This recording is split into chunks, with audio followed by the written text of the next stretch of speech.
Professor Luiz Eduardo Fontoura Teixeira, né? O professor da área de Teoria e História da Arquitetura aqui do nosso curso de Arquitetura da Universidade Federal, professor do curso de pós-graduação PGAU e da área do patrimônio, foi membro do Cefam local no município, né? E do Cotefam. E também trabalha com a área do Art Deco e com arquitetura e linguagem, arquitetura moderna, enfim. Queria que você pudesse opinar, já que nesse momento está em debate o plano diretor da cidade e as áreas públicas. E o foco é o aterro central da Baía Sul. Né? E o uso foi sendo pipocado com espaços arquitetônicos diferenciados, todos eles frutos de investidas pontuais, sem maior ligação com a cidade. Então o ponto é resgatar essa ligação física com a cidade viva, com o centro fundador, com a vida urbana, com as pessoas que ali habitam e trazer programas contemporâneos que contemplem os espaços de descanso, espaços de lazer, contemplação e atividades físicas, sim, diárias. Por exemplo, o terminal marítimo, né, que está sendo aventado, que seria um forte catalisador para a área. No mínimo que pode se esperar na Baía Sul são proposições e projetos que vão configurar uma situação pensada, de estudo e que reflete no máximo que nós estamos podendo, tanto eu como consultor, quanto os técnicos, o secretário, o presidente do IPUF, o secretário adjunto, estamos propondo medidas feitas dentro de princípios de planejamento mínimos que a gente considera, que são esses que nós falamos anteriormente, sabe? De ouvir os segmentos da sociedade, de ver quem são as entidades, instituições que estão envolvidas e de tentar coordenar no sentido de atender aos interesses comuns a esses grupos de interessados. O aterro, pela sua própria dinâmica, natureza, legislação, ela é uma propriedade pública, ela não é uma propriedade privada. E que nós assistimos ao longo dos anos aqui em Florianópolis, um processo de aterramento das nossas orlas e que pouco tem revertido para a cidade. Né? Não ocorram os mesmos erros, eu acho, históricos, né, que aconteceu em Florianópolis, também em São José, né? Ou seja, que esses aterros sejam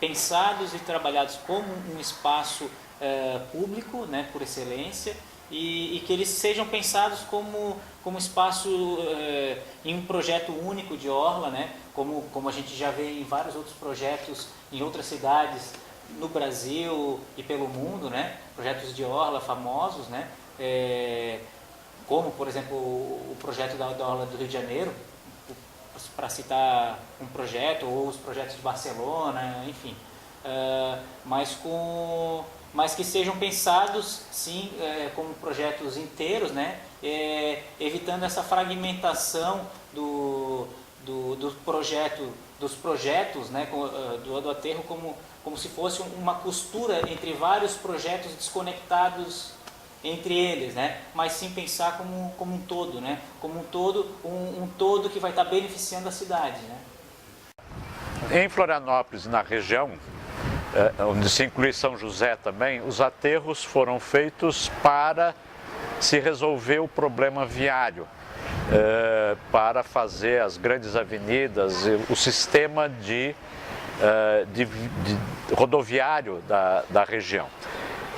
E o aterro no centro da cidade ele foi pensado e construído exatamente com essa função, pois ali é a entrada da ilha, todo o fluxo se passa pelas pontes, mas eles são grandes áreas que poderiam ter uma apropriação pública, coletiva, mas infelizmente ao longo dos anos foram sendo apropriados sem nenhum planejamento. Em qualquer pensamento voltado para o futuro da cidade, essas áreas ganham importância crescente. Elas estão sendo tratadas pelo município hoje como no conceito de parques urbanos, né, interligados entre si e fazendo, portanto, essa relação estratégica terra e água. talvez umas áreas mais nobres da cidade. Por que ela poderia ser entendida como mais nobre? Porque é um estreitamento, a aproximação, né, com o continente, onde a cidade nasce, né, onde tem as suas estruturas simbólicas mais significativas do ponto de vista da formação da ocupação do território e humana e política, né, as estruturas que foram se consolidando ao longo do tempo, e o aterro ele cresceu para responder uma demanda de mobilidade, basicamente, né? E o seu uso também não foi concebido como uma totalidade. Então, passou a ser o lugar onde, dependendo da condução e da política, se focava de forma independente um certo arranjo funcional, né? E, no meu entender, complicando, inclusive. Ao perder o seu cais, ao perder sua borda d'água, Florianópolis perdeu seu caráter. Isso é muito difícil de recuperar.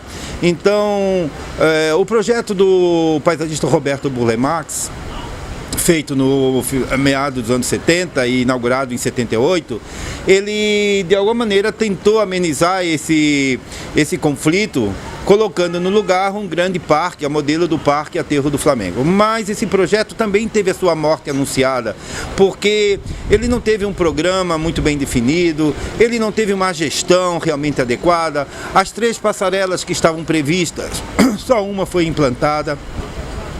As quadras de esporte imediatamente foram substituídas pelo o centro de eventos e o sambódromo. O jardim onde que tinha, de alguma maneira, a Praça Seca, que era uma praça de eventos, recebeu o camelódromo e recebeu direto do campo.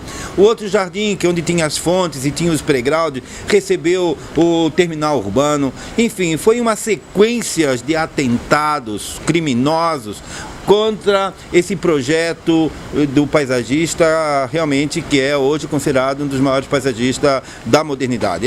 De fato, Burle Marx é considerado o maior paisagista do movimento moderno.